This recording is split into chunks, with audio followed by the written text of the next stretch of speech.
नमस्कार दोस्तों, मैं डॉक्टर सर्वेश कुमार आप सभी को आपके अपने यूट्यूब चैनल पर हार्दिक स्वागत है। दोस्तों, आज हम चर्चा करेंगे पेट की एक ऐसी बीमारी के बारे में जो बहुत ज्यादा नहीं पाया जाता, लेकिन जिसको भी होता है बहुत ज्यादा दिक्कत होने लगता है। और उस बीमारी का नाम है इंटेस्टाइनल ऑब्स्ट्रक्शन, यानी आंत में रुकावट। किसी भी कारण से अगर आंत में ऑब्स्ट्रक्शन हो जाता है तो उसका क्या क्या कारण हो सकता है और उसको कब सर्जरी कराना चाहिए या किस कंडीशन में आपको होम्योपैथिक हेल्प कर सकता है, उसी के बारे में आज हम चर्चा करेंगे। तो सबसे पहले हम जानेंगे कि दोस्तों, जो इंटेस्टाइनल ऑब्स्ट्रक्शन होता है वो बहुत सारा कारण हो सकता है। तो सबसे पहले हम जानेंगे इंटेस्टाइन के बारे में। उससे पहले हम जानेंगे पूरी जीआईटी के बारे में। गैस्ट्रो इंटेस्टाइनल ट्रैक्ट, यानी माउथ से लेके एनस तक का जो भी ट्रैक्ट होता है जिसके द्वारा हम खाना खाते हैं, खाना खाने के बाद डाइजेशन होने के बाद से स्टूल के द्वारा बाहर निकल जाता है, उसी को हम लोग जीआईटी बोलते हैं और डाइजेशन होता है। तो दोस्तों, जब हम खाना खाते हैं तो माउथ के द्वारा हम खाना लेते हैं, उसको टीथ के द्वारा चबाते हैं और सलाइवा जो होता है, लार जो होता है, वो हमारे डाइजेशन में हेल्प करता है। उसको क्या करते हम एसोफाइगस के द्वारा स्टोमक में आता है, यानी जो खाना की थैली है उसमें आता है। उसके बाद इंटेस्टाइन में आता है, यानी स्मॉल इंटेस्टाइन जो छोटी आंत है उसमें आता है। उसके बाद बड़ी आंत में जाता है अपनी प्रोसेस के द्वारा। उसके बाद रेक्टम में कलेक्ट होके एनस के द्वारा बाहर निकल जाता है। तो उसी में हम जानेंगे स्मॉल इंटेस्टाइन में अगर ऑब्स्ट्रक्शन हो जा रहा है तो इसका क्या क्या कारण हो सकता है। दोस्तों, अगर स्मॉल इंटेस्टाइन में ऑब्स्ट्रक्शन हो जा रहा है तो सबसे पहले कारण जानेंगे कि अगर किसी का तरह का आपको सर्जरी हुआ है इंटेस्टाइन का, जिसके वजह से वहां पे अधेशन हो जाता है, यानी सर्जरी के बाद से स्कार फॉर्मेशन हो जाए, वहां का जो लुक है नैरो हो जाता है। नैरो होने के बाद से वहां पे सिकुड़ने लगता है, उस कंडीशन में भी ऑब्स्ट्रक्शन हो सकता है। अगर आपको अल्सरेटिव कोलाइटिस है, अल्सरेटिव कोलाइटिस में क्या होगा, अल्सर बनेगा तो स्कोर फॉर्मेशन होगा। जब स्कोर बनेगा, रिपीटेड होगा, तो वहां के एरिया जो होगा वहां पे जो आपका इंटेस्टाइन है नैरो होते जाएगा। नैरो होते होते उसको बहुत नैरो हो जाता है, ऑब्स्ट्रक्शन होने लगता है। नेक्स्ट होता है कि कभी कभी देखा जाता है पैरासाइट का कलेक्शन बहुत ज्यादा हो जाता है इंटेस्टाइन में, बहुत रेयरली होता है, उसके वजह से भी ऑब्स्ट्रक्शन हो सकता है। नेक्स्ट होता है कि अगर आपको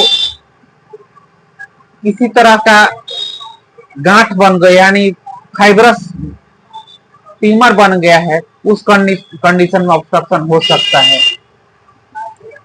अगर आपको बार बार कोलोन में कोई इन्फेक्शन हो जा रहा है जिसके वजह से अल्सर बन जा रहा है, उस कंडीशन में भी आपको हो सकता है।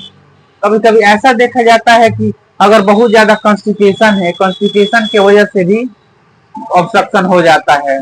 कभी कभी एक बीमारी आता है इंटरसेप्शन, जो आपकी आंत है, जो आंत है एक एक वो एक पार्ट जो होता है दूसरे पार्ट में अटैच हो जाता है, यानी उसके अंदर चला जाता है, उसको इंटरसेप्शन बोलते हैं। उस कंडीशन में भी ऑब्स्ट्रक्शन हो सकता है।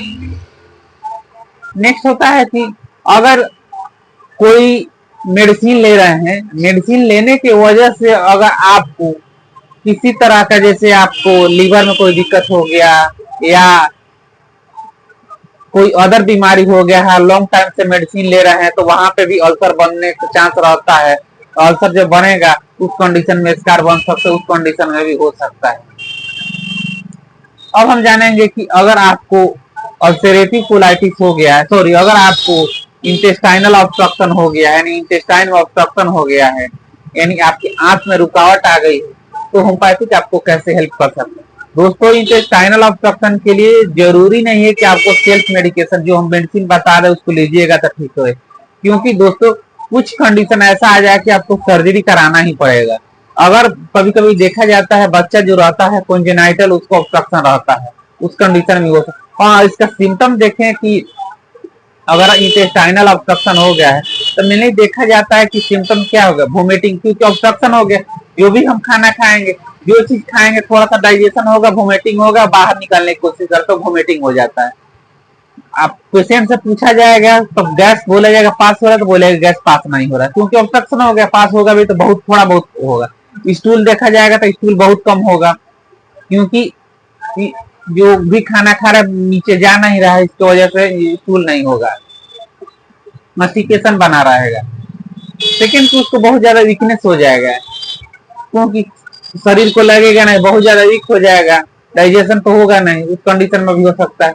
उसके वजह से क्या होगा, जो इंटेस्टाइन है बहुत ज्यादा कलेक्शन होने लगेगा, तो उसके क्या होगा, फैलाव होने लगता है, जो इंटेस्टाइन का लूप है फैलने लगता है, और फैलने लगेगा तो उसमें पेन होगा और वहां पे कलेक्शन की वजह से ऑब्स्ट्रक्शन और ज्यादा बढ़ते जाएगा और हमेशा पेन बना रहेगा, क्रैम्पिंग पेन होगा।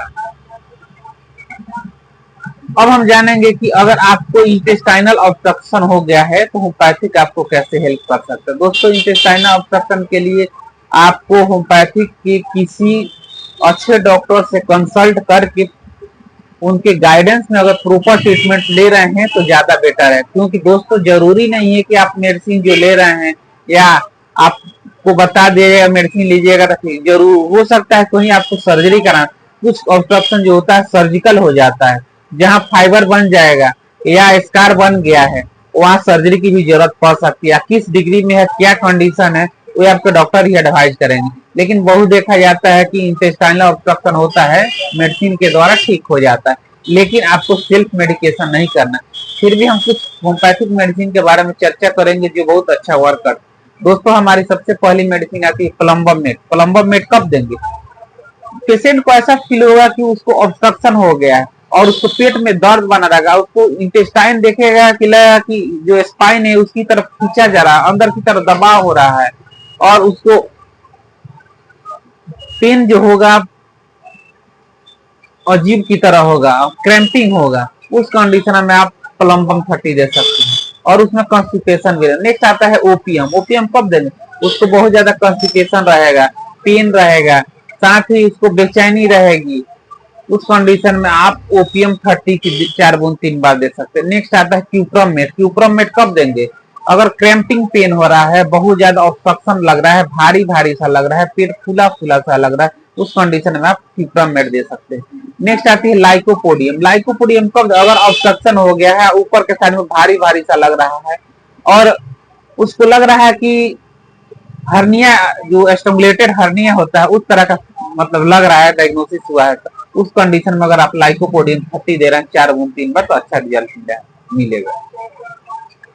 नेक्स्ट आता है लाइकेसिस। लाइकेसिस कब देंगे, अगर उसको थोड़ा सा भी पेन हो रहा है, बहुत ज्यादा सेंसिटिव हो, टाइट कपड़ा बर्दाश्त नहीं हो रहा है, बहुत ज्यादा गर्मी लग रहा है और बहुत ज्यादा टॉकेटिव हो, उस कंडीशन में आप लाइकेसिस 30 की 4 बूंद 3 बार दे सकते हैं। इसके अलावा दोस्तों होम्योपैथिक में इंटेस्टाइनल ऑब्स्ट्रक्शन के लिए बहुत सारी मेडिसिन है, आपके कॉज के ऊपर डिपेंड करता है किस कारण से आपको इंटेस्टाइन ऑब्स्ट्रक्शन हो, यानी आंत में रुकावट हो, उसके ऊपर डिपेंड करता है। तो दोस्तों, उम्मीद है कि वीडियो अच्छा लगा, अगर अच्छा लगा तो लाइक कीजिए और शेयर कीजिए। अगर आप चैनल पे नए हैं तो चैनल को सब्सक्राइब कर दीजिए और बेल आइकन के बटन को प्रेस करना ना भूलें, क्योंकि हम हर समय हेल्थ टिप्स और होम्योपैथिक आपको कैसे हेल्प कर सकता है रिलेटेड वीडियो पब्लिश करते रहते हैं। तो दोस्तों, फिर मिलते हैं नेक्स्ट वीडियो में। स्वस्थ रहिए, खुश रहिए, सदा मुस्कुराते रहिए।